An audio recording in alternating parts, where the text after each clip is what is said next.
Bonjour et bienvenue à cet atelier formation sur les 4 aptitudes inébranlables du réseautage d'impact. Cet atelier t'est offert par le REDE Canada parce que dans le cadre de tes fonctions, tu as sûrement, fréquemment, un, à faire du réseautage et deux, à conclure des partenariats ou des ententes avec d'autres gens pour appuyer ton organisation dans la réussite de ses objectifs stratégiques ou pour assurer la réussite d'un programme ou d'un service. Donc, on va parler ensemble aujourd'hui des 4 aptitudes inébranlables du réseautage d'impact. Avant même de se lancer dans notre contenu, par contre, je vais te partager les documents qui sont en appui à cette séance. Donc, tu as accès dans la trousse à 2 documents. Le premier, qui est celui-ci. Donc, c'est la fiche de travail qui s'intitule Les 4 aptitudes inébranlables du réseautage d'impact. Ça va être l'outil principal dont on va se servir pour notre formation d'aujourd'hui. Il y a aussi dans ta trousse un manuel de travail pour l'exercice pratique. C'est pour t'aider à avoir des outils concrets qui vont t'aider à te préparer à ta prochaine séance de réseautage ou à la prochaine occasion que tu auras de discuter avec un interlocuteur ou une interlocutrice quelconque d'opportunités de partenariat, de voir s'il y a vraiment de l'affinité pour un partenariat. Ultimement, c'est pour que tu sois bien préparé. Donc, on fait 2 choses ensemble aujourd'hui.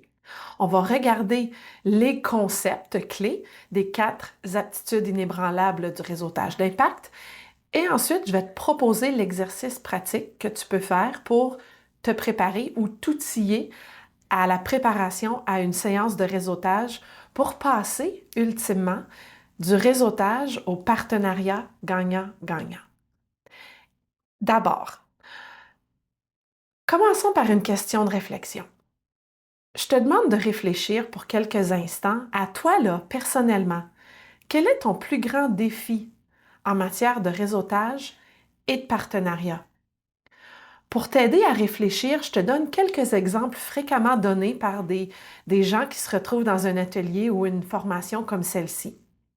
Est-ce que toi, ton plus grand défi en matière de réseautage ou de partenariat, c'est d'aller vers l'autre, de faire le premier pas, d'aller te présenter? Ou est-ce que pour toi, ton plus grand défi en matière de réseautage ou de partenariat, c'est je ne sais pas par où commencer dans ma discussion? Ou est-ce que toi, ton plus grand défi en matière de réseautage ou de partenariat, c'est tout simplement que tu es de nature timide et que c'est pas instinctif pour toi d'aller vers l'autre? Il peut y avoir plein d'autres choses qui sont pour toi un défi en matière de réseautage et de partenariat. Donc, je te donne quelques instants immédiatement pour y penser. Je t'invite à l'écrire sur une feuille ou à tout simplement le noter. Donc, quel est ton plus grand défi en matière de réseautage et de partenariat?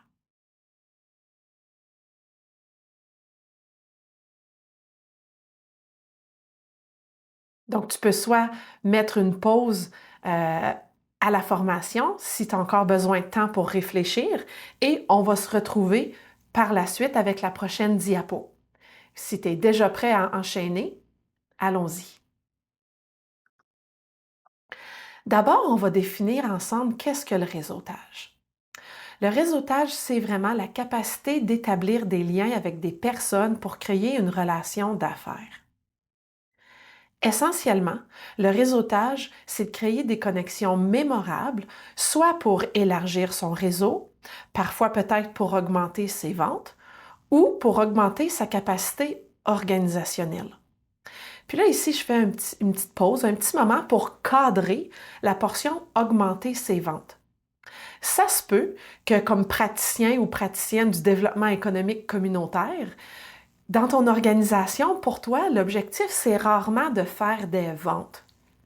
Par contre, je t'invite à considérer la vente ici, dans notre cadre, comme étant Même si tu vends un programme ou un service ou un accompagnement qui est gratuit, c'est quand même de la vente. Donc, quand tu réfléchis au réseautage pour augmenter tes ventes, pense peut-être à comment maximiser le taux d'inscription à cette initiative ou à ce programme ou à cette formation, par exemple, qu'on offre aux entrepreneurs dans le secteur de l'entrepreneuriat social. Ça pourrait vouloir dire ça. Donc, qu'est-ce que le réseautage? Souviens-toi, capacité d'établir des liens avec des personnes pour créer une relation d'affaires à plusieurs sauces, si on peut dire.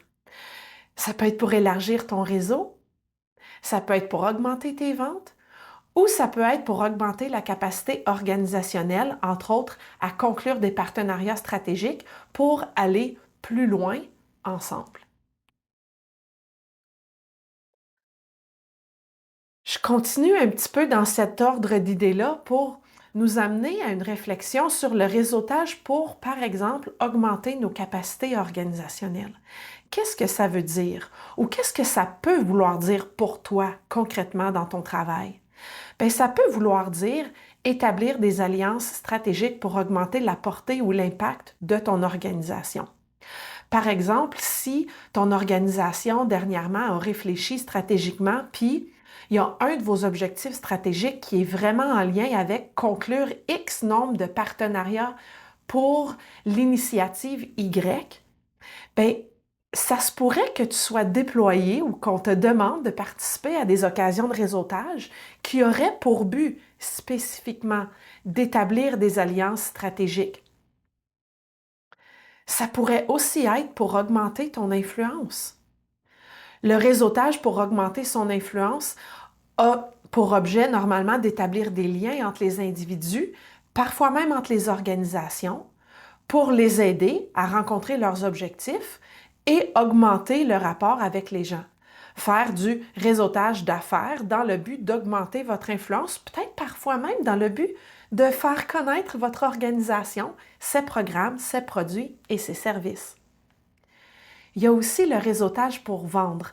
Je t'en ai parlé un tout petit peu tout à l'heure dans la diapositive précédente. Ici, on parle du réseautage pour établir des liens avec des individus ou des organisations afin d'augmenter votre clientèle ou peut-être afin de recevoir des références.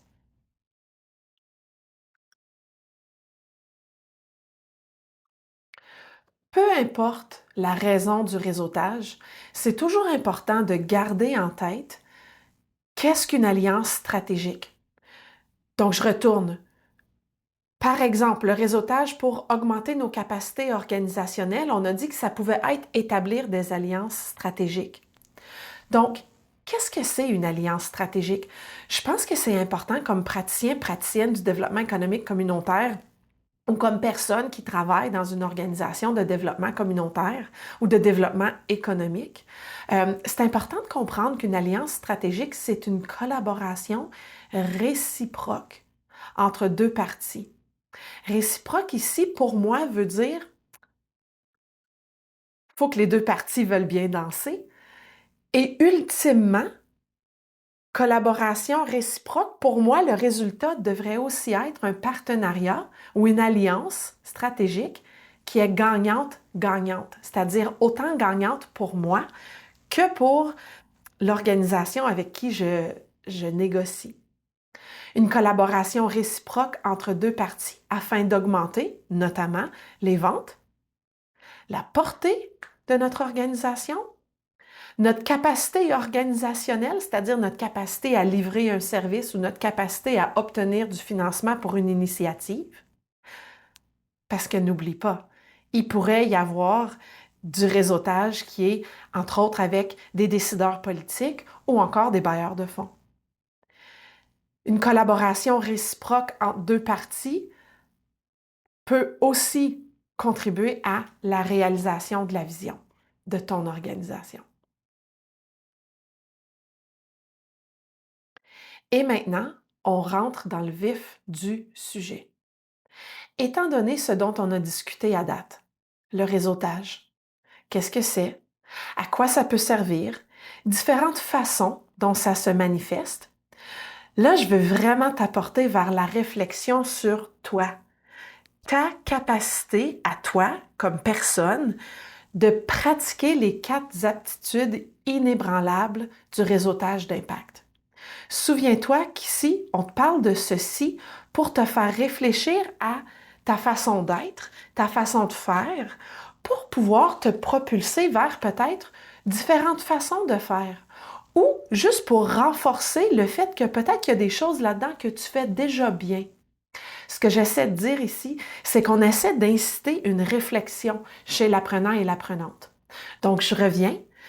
Cette portion ici de la formation est vraiment destinée à nourrir ou à susciter une réflexion de ta part sur tes aptitudes à toi en matière de réseautage d'impact. Donc, on va parler de 4 choses ensemble. Et là, je reviens avec la fiche de travail. Je te rappelle que la fiche de travail, elle est dans ta trousse. C'est celle-ci qui va t'aider à me suivre dans cette portion ici de la formation. Dans cette fiche de travail, tu vas voir, il y a 4 aptitudes inébranlables. Il y a la présence, il y a la perspicacité, il y a la compétence et il y a la rigueur. Donc, dans cette portion ici de la formation, on va regarder ensemble ces 4 aptitudes-là, on va les décortiquer et je vais t'inviter à avoir une réflexion sur ta capacité à toi de pratiquer ces choses-là. Donc, on y va, on se pratique un petit peu avec la première aptitude qui est la présence. Donc, c'est quoi la présence quand on parle d'aptitude inébranlable du réseautage? Bien, c'est la capacité d'être pleinement connecté à la personne avec qui on interagit. Souviens-toi que le réseautage, la conclusion de partenariat, les discussions stratégiques sur le partenariat ou sur des façons de parvenir à nos fins ensemble, ce qui est au centre de tout réseautage, c'est l'humain. C'est d'abord toi et la personne ou le groupe de personnes qui se trouve devant toi. Donc, la présence, dans le cadre des 4 aptitudes inébranlables du réseautage, c'est ta capacité à toi comme personne d'être pleinement connecté à l'autre, à ton interlocuteur ou ton interlocutrice, dans le but d'établir un rapport humain et professionnel. Essentiellement, la présence dans le cadre de 4 aptitudes inébranlables du réseautage d'impact, c'est de créer une confiance. Une confiance qui engendre un échange authentique et qui peut mener à l'établissement d'une relation d'affaires qui fait non seulement ressortir l'entreprise ou l'initiative ou l'organisation, mais qui fait également ressortir l'humain, l'humaine derrière l'entreprise. Donc, ça a l'air de quoi la présence? Et là, c'est ici où la fiche prend tout son sens. Donc, dans la fiche, tu vas voir que dans chaque case, il y a un de ces énoncés ici. Le but de ces énoncés, c'est de se poser la question ensemble, bien, qu'est-ce que ça veut donc dire être présent ou présente dans le cadre des 4 aptitudes inébranlables du réseautage d'impact? La question que je t'invite à te poser, c'est moi, quand je suis en train de faire du réseautage, je suis comment fort, forte ou faible à chercher à connaître l'autre ou les autres si je suis devant un groupe avant de me faire connaître.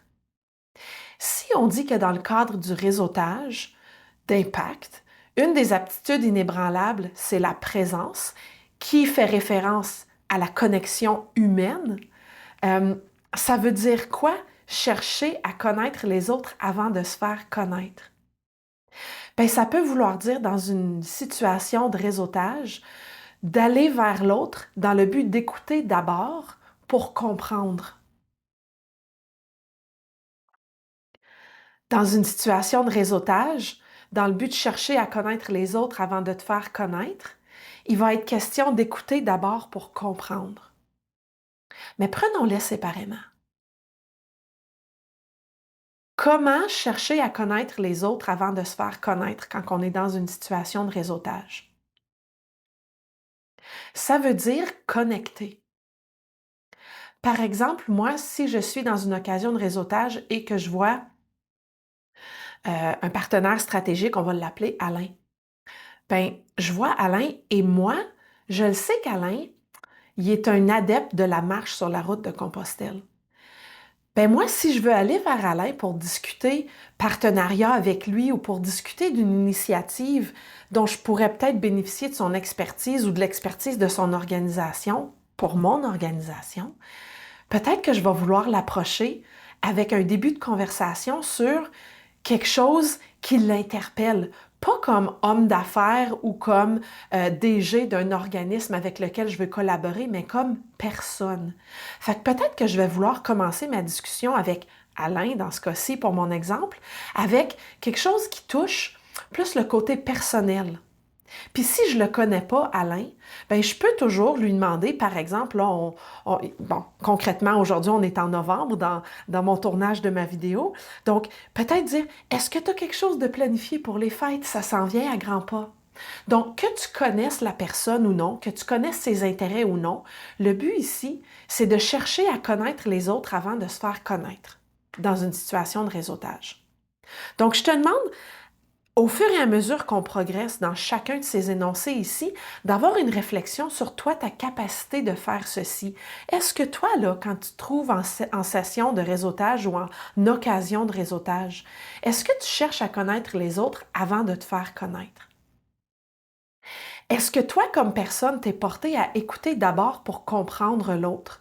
Parce qu'en situation de réseautage, c'est important d'écouter d'abord pour comprendre et poser des questions éclairées sur ben toi, qu'est-ce que tu fais dans ton organisation? Quelle est votre mission? Un autre des énoncés clés dans la présence, c'est de recadrer pour trouver des points communs. Dans une situation de réseautage, t'es comment fort ou faible, ou forte ou faible, toi, à recadrer pour trouver des points communs? Parce que ça se peut que dans une discussion de réseautage, tu aies du mal à voir ultimement comment tu pourrais collaborer avec la personne. Mais si toi, tu sais que tu peux collaborer avec la personne, mais que ton interlocuteur ou ton interlocutrice ne le voit pas, ça se pourrait que tu aies besoin de recadrer. Voici mon initiative, voici les grandes lignes, parle-moi de la tienne. Puis si la personne devant toi dit, ben moi j'ai déjà tous les partenaires stratégiques dont j'ai besoin, mais toi tu sais qui pourrait être utile pour une de tes initiatives, ça pourrait arriver que tu sois obligé de recadrer. Ben, parle-moi de tes partenariats existants.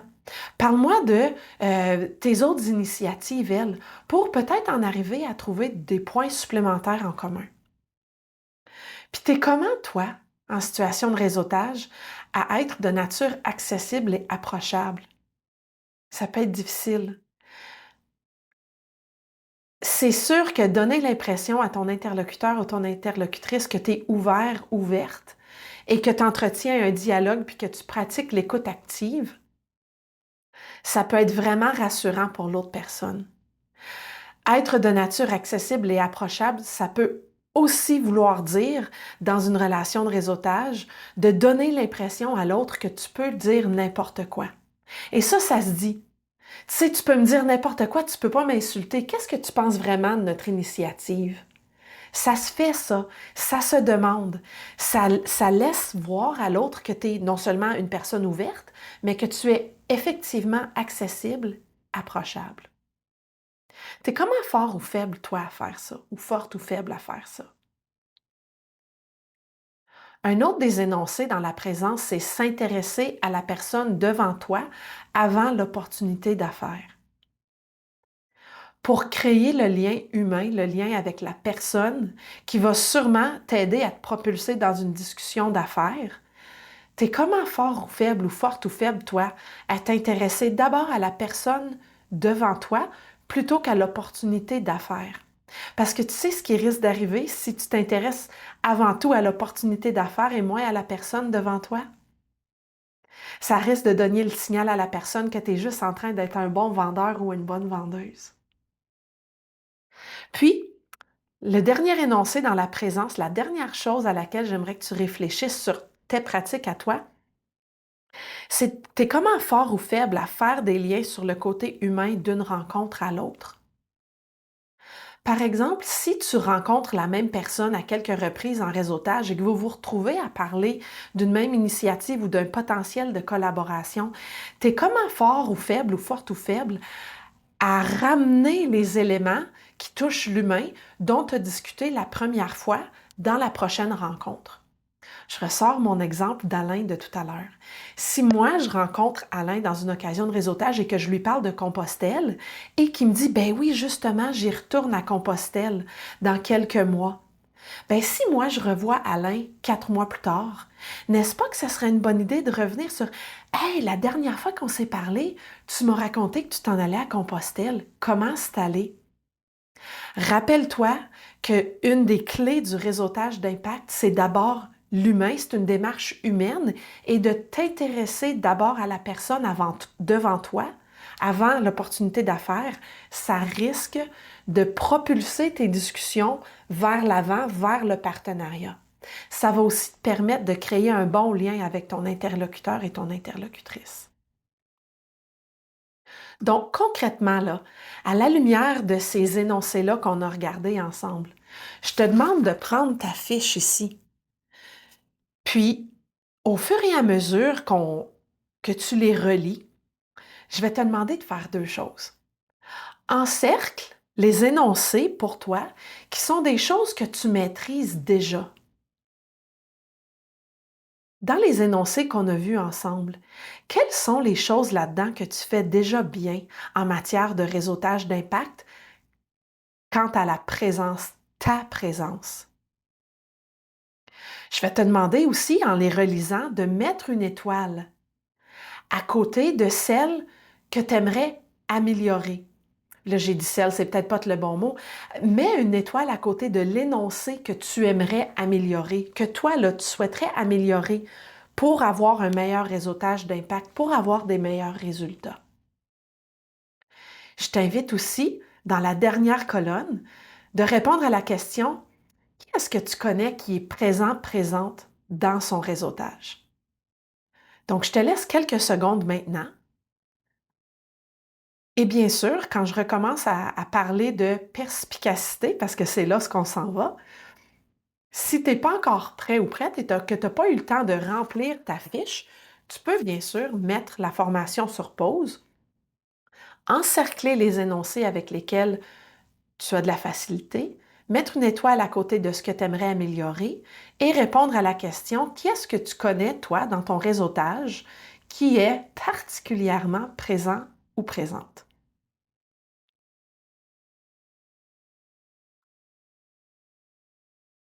Donc, je passe à la perspicacité et je t'invite à mettre pause à la formation, bien sûr, si tu n'as pas encore fini de remplir la ligne dans la fiche qui touche la présence.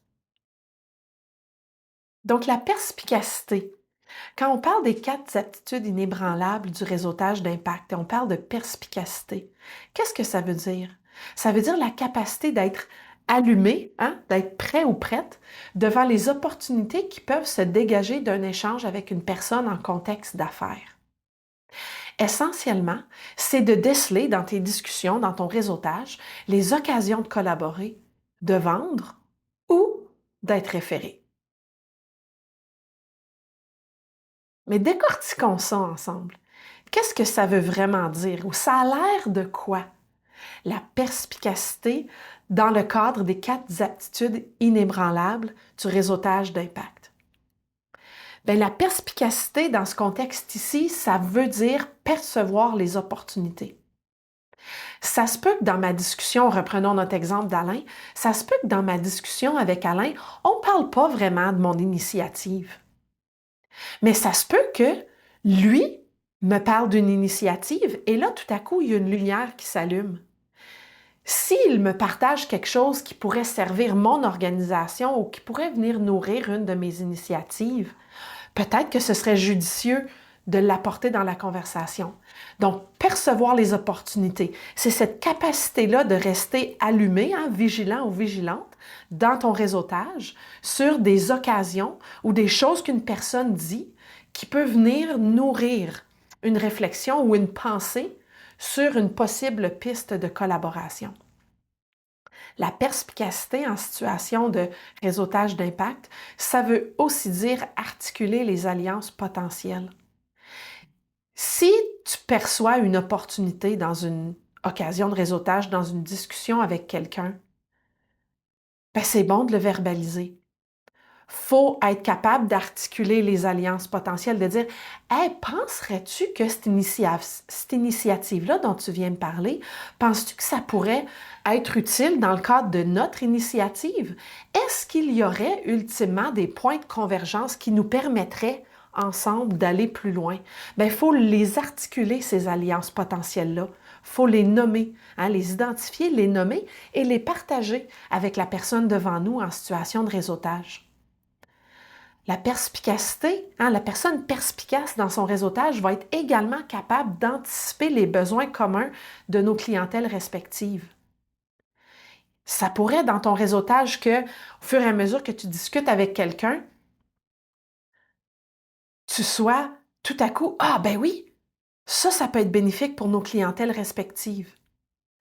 Donc, dans ton réseautage, savoir anticiper les besoins communs de clientèle qu'on pourrait avoir, ça peut être un une chose non consciente que tu fais, mais que si tu la développes juste un petit peu plus, ça peut avoir un impact positif sur tes résultats au niveau du réseautage. La perspicacité en situation de réseautage, ça veut aussi dire créer des occasions de synergie. Qu'est-ce que ça veut dire? Créer des occasions de synergie. Ça peut arriver dans une discussion de réseautage que les synergies ne sont pas évidentes ou les opportunités de partenariat ne sont pas évidentes. Ça pourrait être possible dans une discussion que tu te trouves à les créer, ces occasions-là. Il faut d'abord que tu sois conscient, consciente dans tes discussions que tout ce qu'une personne te dit ou te partage peut mener à des occasions de synergie ou de partenariat. Donc, tu es comment, toi, dans ton réseautage, à être capable de créer des occasions de synergie? C'est quoi ta capacité de pratiquer ça?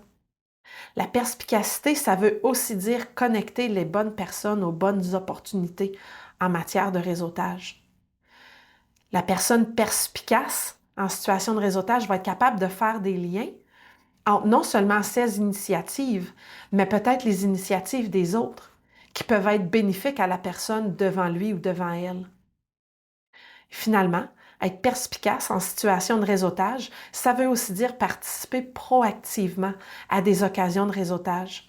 Ça veut dire, en d'autres mots, ne pas attendre que les situations de réseautage viennent vers toi, mais de les créer.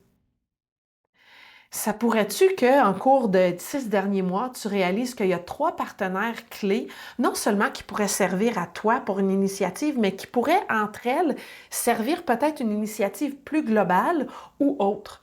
Bien, ça se pourrait-tu qu'à un moment donné, tu te retrouves à dire: Ah ben moi, je devrais être proactif ou proactive là-dedans, puis apporter ces 4 organisations-là au même endroit, au même moment, de façon très intentionnelle, pour les faire dialoguer ensemble ou pour avoir un dialogue de groupe.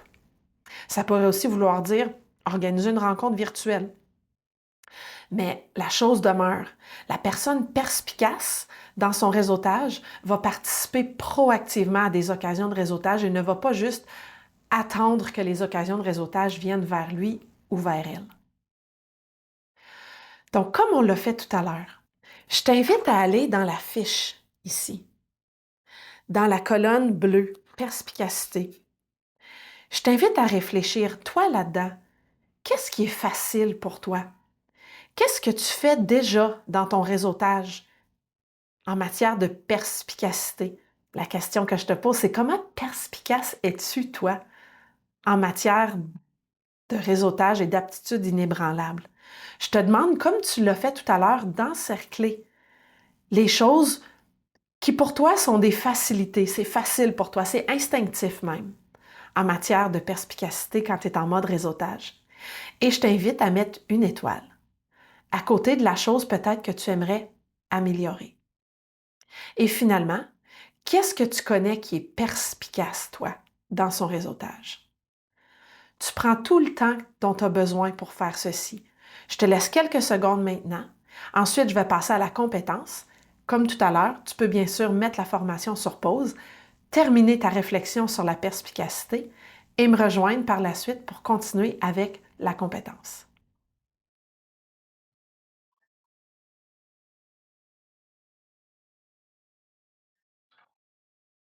Donc, la compétence.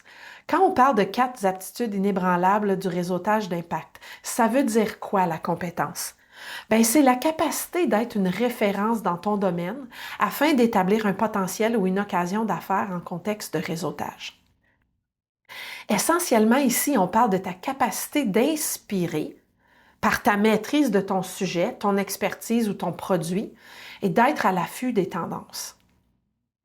C'est important en situation de réseautage d'avoir l'air d'un expert dans ton domaine. Pourquoi? Pour plein de bonnes raisons. Entre autres, je dirais pour inspirer la confiance de ton interlocuteur, ton interlocutrice ou ton partenaire potentiel. Mais décortiquons ça ensemble. La compétence en matière d'aptitude inébranlable du réseautage, ça a l'air de quoi? Bien, ça a l'air de miser sur la satisfaction élevée de la clientèle. Si tu es en train de négocier avec quelqu'un ou dans une situation de réseautage, de parler d'occasion, de formation ou de formation d'autres choses ou d'opportunités d'affaires, puis que tu te retrouves dans une situation où tu es en train de vouloir avoir une discussion avec quelqu'un sur une initiative conjointe, bien, ce serait peut-être important de te revenir sur les taux de satisfaction. Je vous donne un exemple concret. Nous, chez Discutus, on vend de la formation.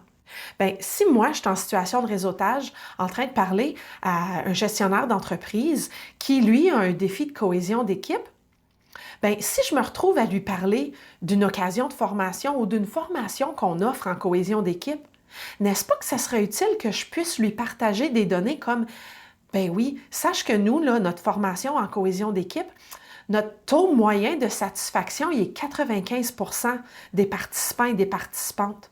Donc, quand les gens viennent chez nous suivre cette formation-là, quand ils nous évaluent, ils évaluent leur satisfaction à 95%. Bien, ça pourrait être une donnée importante pour ton interlocuteur ou ton interlocutrice. Donc, la compétence en matière d'aptitude inébranlable, ça veut dire être capable, dans ton réseautage, de miser sur la satisfaction élevée de ta clientèle lorsque c'est pertinent. Si tu parles d'un programme avec un partenaire potentiel, un de tes programmes, ce serait bon, par exemple, de faire référence au taux de satisfaction des derniers participants ou participantes à ton programme. N'est-ce pas? Le deuxième énoncé, quand on parle de compétences ici, c'est d'avoir une excellente compréhension des besoins de la clientèle. Comprendre, maîtriser la compréhension des besoins de ta clientèle si tu es pour aller vers quelqu'un dans une situation de réseautage pour parler de partenariat potentiel. Tu as besoin de comprendre tes données, connaître tes données, pour pouvoir, de façon confiante, en situation de réseautage, dire des choses comme « Ouais, nous, on le sait que 85% des personnes qui viennent chez nous pour de l'appui en entrepreneuriat, ils ont également besoin d'appui en gestion financière. Je ne fais que vous donner un exemple parmi tant d'autres. » Donc, avoir une excellente compréhension des besoins de ta clientèle peut te servir dans une situation de réseautage. Donc, je te demande de réfléchir, toi, là-dedans. Tu es comment bon, fort, forte ou faible à avoir une excellente compréhension des besoins de la clientèle? Une autre des choses sur lesquelles je te demande de t'interroger, c'est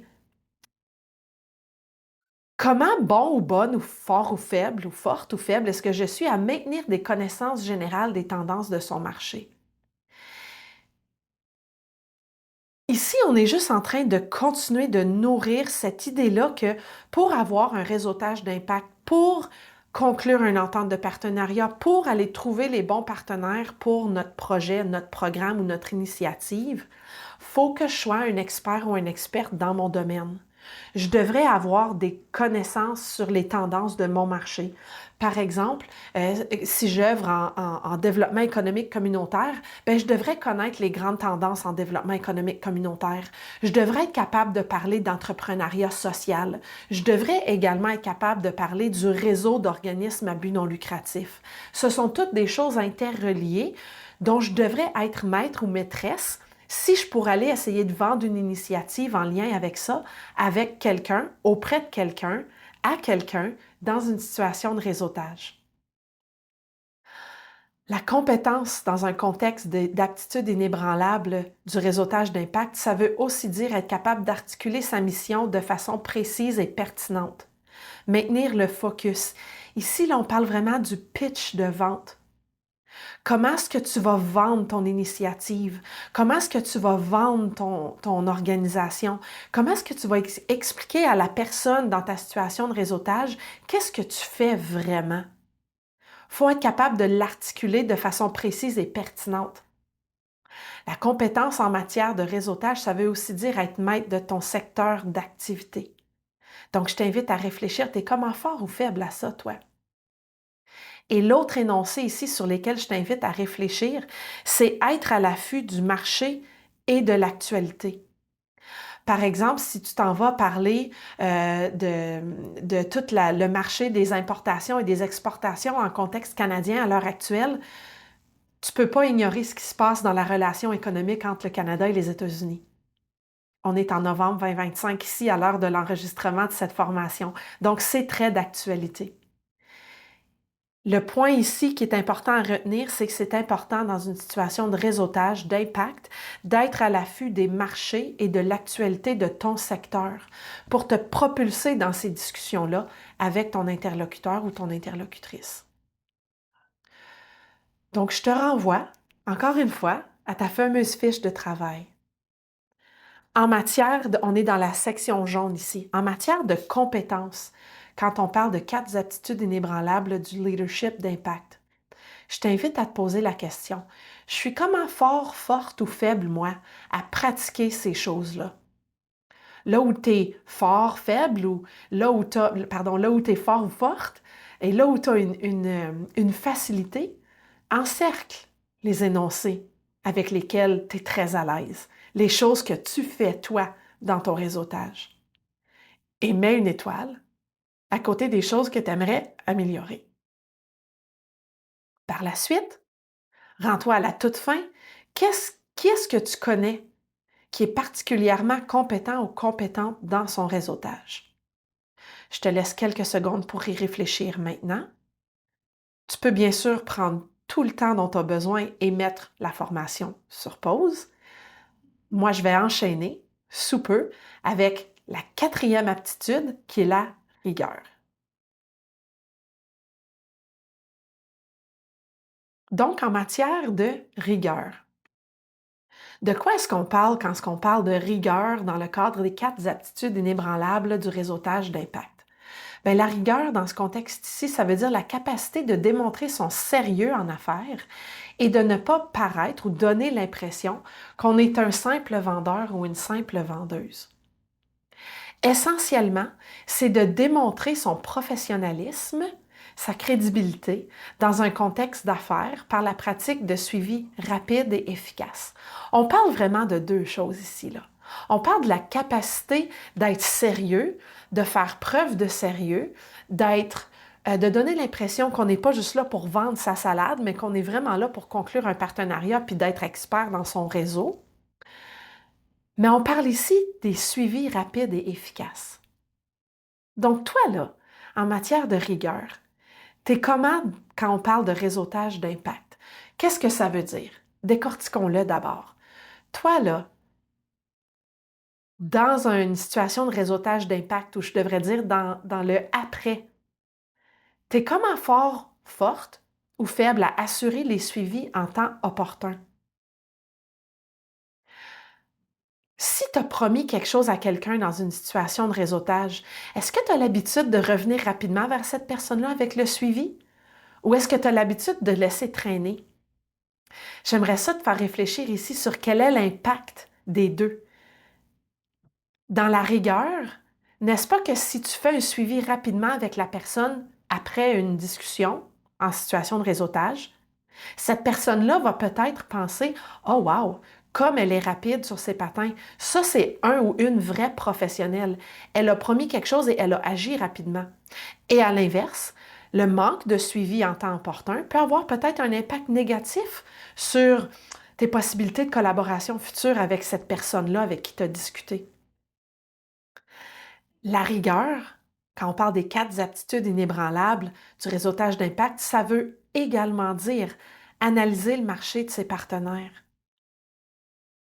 Ça veut aussi dire, je suis comment fort ou faible, moi, à connaître non seulement ma réalité, mais à connaître la réalité d'un partenaire potentiel. Par exemple, si je sais qu'un partenaire potentiel, une des réalités du marché dans son secteur, c'est pratiquement la catastrophe, ça va peut-être influencer ma façon de l'approcher ou ma façon de traiter mes suivis avec cette personne-là. La rigueur, dans notre contexte, ça veut également dire tenir des rencontres productives et pertinentes.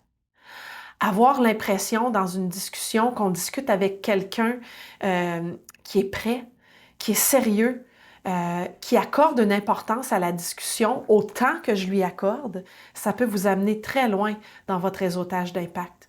Donc, tenir des rencontres productives et pertinentes, non seulement dans le réseautage, mais également par la suite dans vos suivis au réseautage. Ceci, ça peut avoir un impact sur le après, au niveau de est-ce qu'on va conclure une entente ou un partenariat ou non. La rigueur, dans notre contexte, toujours en situation d'aptitude inébranlable du réseautage d'impact, ça veut aussi dire partager les informations pertinentes à notre partenariat. S'il y a des informations qui seraient utiles dans la discussion ou en mode suivi qui seraient utiles à l'interlocuteur ou l'interlocutrice pour qu'il puisse décider ultimement si potentiel de partenariat il y a ou non, ça serait important de lui partager les informations pertinentes en temps opportun. Mais t'es comment fort ou faible à faire ça, toi? En matière de rigueur, on parle aussi d'effectuer les suivis de vente avec un appel à l'action. Si tu fais un suivi à une situation de réseautage qui mène à oui, oui, voici le programme dont on s'était parlé lors de notre réseautage. Voici le programme où je pense qu'il pourrait être utile à tes clients et tes clientes. Ajoute à ton message un appel à l'action. Inscris-toi dès maintenant, il y a un rabais actuellement. Ou inscris-toi dès maintenant, la cohorte est presque pleine. Donc, quand tu effectues des suivis de vente ou de partenariat, termine-le avec un appel à l'action, le fameux call to action qu'on voit si souvent en marketing. Et en matière de rigueur, on parle aussi ici d'établir des partenariats clairs et documentés. Si ton réseautage mène à une conclusion d'une entente ou d'un partenariat, faut que ce soit documenté. La pierre angulaire du partenariat, au niveau de la diligence puis de la vigilance dans une organisation, c'est de documenter ce partenariat-là. Parce que qu'est-ce qui arrive si on ne documente pas le partenariat? Il n'y a aucune preuve documentaire que ce partenariat-là existe. Et si tu conclus un partenariat avec quelqu'un dans lequel toi, tu vas fournir 5 inscriptions à leur programme en échange de 5 inscriptions de leur côté à ton programme à toi, comment tu tiens l'autre côté imputable s'il ne répond pas à ça, à l'exigence de son côté? Si ton partenariat n'est pas documenté, qu'on s'échange 5 participantes contre 5, puis que ton partenaire ne satisfait pas à cette exigence-là, comment est-ce que tu vas le tenir imputable si tu n'as pas documenté le partenariat? C'est vraiment de ça dont on parle ici. Donc, je ramène la réflexion vers toi. Toi, tu es comment rigoureux ou rigoureuse quand ça vient à faire tes suivis et avoir l'air d'un expert ou d'une experte en situation de réseautage? Comme tu l'as fait tout à l'heure, je t'invite à prendre ta fiche de travail dans la section en bas, en vert, et d'encercler les endroits où tu es déjà pas mal bon ou pas mal bonne avec la rigueur. Et je t'invite à mettre une étoile à côté des endroits où peut-être que tu penses qu'il y aurait de l'amélioration requise ou nécessaire. Je t'invite ensuite à répondre à la question dans la dernière colonne. Qu'est-ce que tu connais, toi, qui est particulièrement rigoureux ou rigoureuse en situation de réseautage, ou plutôt en lien avec ses suivis? Je te laisse quelques secondes pour y réfléchir maintenant. Et comme on l'a fait depuis le début, tu peux bien sûr mettre pause à la formation, terminer le petit exercice et me rejoindre pour la prochaine portion.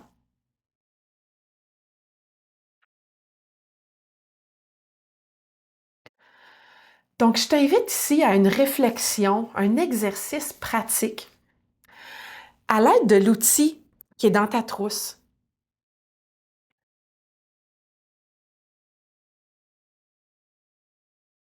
Du réseautage au partenariat gagnant-gagnant. Je t'invite à regarder d'abord cette documentation-là. À l'intérieur du livret, tu vas trouver 3 différentes composantes. Il y a d'abord une fiche de présentation. Il y a ensuite un profil du partenaire potentiel. Et si tu te diriges vers la dernière page, il y a une fiche de partenariat potentiel. Je t'invite à utiliser cette fiche ici pour soit réfléchir à comment tu vas structurer ton prochain réseautage. Je t'invite aussi à répondre à la question: qu'est-ce que je pourrais donc faire pour m'améliorer? Donc voici à quoi sert le document et voici comment l'utiliser. D'abord, pour te préparer pour le réseautage. Là, si tu étais dans une salle de formation en face à face avec moi, je serais en train de te demander de faire ceci pour ensuite t'envoyer travailler avec quelqu'un. Mais là, on est en virtuel. Alors, voici ce que je t'invite à faire pour le moment. Je t'invite à te préparer pour le réseautage. Prends quelques minutes pour compléter la fiche de présentation qui se trouve à la page 2 de ton document. Dans la fiche de présentation, tu vas voir différentes sections. Ton organisme, sa mission, ses services. Tu vas aussi voir un tableau dans lequel je t'invite à mettre le nom et la description de tes initiatives. Ce que je te demande de faire ici, c'est d'écrire tes programmes, tes services ou spécifiquement les initiatives pour lesquelles tu cherches peut-être des partenaires. Il y a toute une autre section en bas où tu peux noter tes forces opérationnelles puis tes défis opérationnels. La raison pour laquelle cette fiche de présentation se trouve dans ta documentation et la raison pour laquelle elle est utile, c'est que ça peut mettre un beau cadre autour de ton prochain exercice de réseautage. Je veux renforcer ici l'importance de te sentir prêt ou prête lorsque tu t'en vas dans une situation de réseautage. Le plus prêt ou prête ou prêt tu es, le plus tu risques d'avoir de succès dans ton réseautage. Plus ton réseautage risque d'avoir de l'impact. Donc, je te laisse quelques minutes pour compléter la fiche de présentation qui se trouve dans ta documentation. Je te laisse quelques secondes maintenant. Tu peux aussi mettre pause sur la formation, continuer d'y travailler ou tu peux tout simplement continuer de me suivre dans ma réflexion, dans l'exercice ou y revenir plus tard. Donc, prendre quelques minutes pour compléter la fiche de présentation. Ensuite, tu peux procéder de 2 façons. Si tu veux, tu peux faire l'exercice avec tes collègues en milieu de travail ou avec quelqu'un que tu connais. Donc, une fois ta fiche de présentation remplie, explore le reste du document. Pour voir comment tu pourrais structurer ta prochaine session de réseautage. Ou tu peux demander à une connaissance ou un collègue ou une collègue de faire l'exercice avec toi en utilisant les quelques pistes suivantes. Donc, une fois que tu as rempli ta fiche de présentation, demande à ton interlocuteur, ton interlocutrice ou ta collègue de faire la même chose et prenez du temps ensemble pour vous présenter. En utilisant toujours votre fiche de présentation, présentez-vous chacun votre tour. Puis quand toi, tu écoutes l'autre, tourne à la page 3 de ton manuel, puis pendant que l'autre te présente sa fiche de présentation, remplis le profil du partenaire potentiel. C'est de l'écoute active ici. C'est dire pendant que tu écoutes l'autre, remplis la fiche de partenariat potentiel. Lorsque vous avez toutes les deux eu la chance de vous présenter, puis que tu as écouté l'autre et que tu as rempli ton profil du partenaire potentiel, profitez-en pour creuser plus longtemps puis aller voir dans ce que tu m'as dit puis dans ce que je t'ai dit, est-ce qu'il y a du potentiel de partenariat? Et si la réponse c'est oui, bien vous pouvez ensuite ensemble remplir la troisième la quatrième page, mais la troisième portion de la fiche ici. La troisième composante, je devrais dire, du cahier qui se trouve devant toi. Vous pourriez, en exercice pratique, en mode pratique, réfléchir ensemble à est-ce qu'on a un potentiel de partenariat ici ou non? Tu peux répéter l'exercice avec le nombre de collègues que tu veux ou avec le nombre de partenaires potentiels que tu veux. Donc, tu pourrais te retrouver en situation pratique, concrète, d'utiliser ce manuel-là, ou tu pourrais également te retrouver en situation où ce que juste d'utiliser la fiche de présentation pour te préparer toi à ta prochaine occasion de réseautage, ça pourrait être fort utile. On a mis l'outil à ta disposition. Tu peux t'en servir pour un exercice pratique pour te pratiquer avec tes collègues ou des connaissances. Ou tu peux tout simplement t'en servir pour t'inspirer pour tes prochaines séances de réseautage, pour tes autres occasions de collaboration ou pour tes autres séances structurées de réflexion stratégique en lien avec des partenaires potentiels.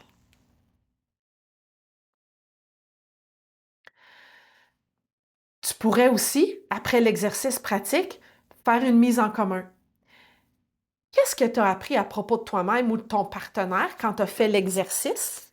Puis, avez-vous établi des pistes de collaboration ou de partenariat? Ce sont des questions que vous pouvez utiliser pour réfléchir avec vos collègues futurs potentiels ou vos connaissances avec lesquelles vous faites l'exercice. Et je termine aujourd'hui avec quelques questions de réflexion pour ta considération. Je t'invite à réfléchir à ceci.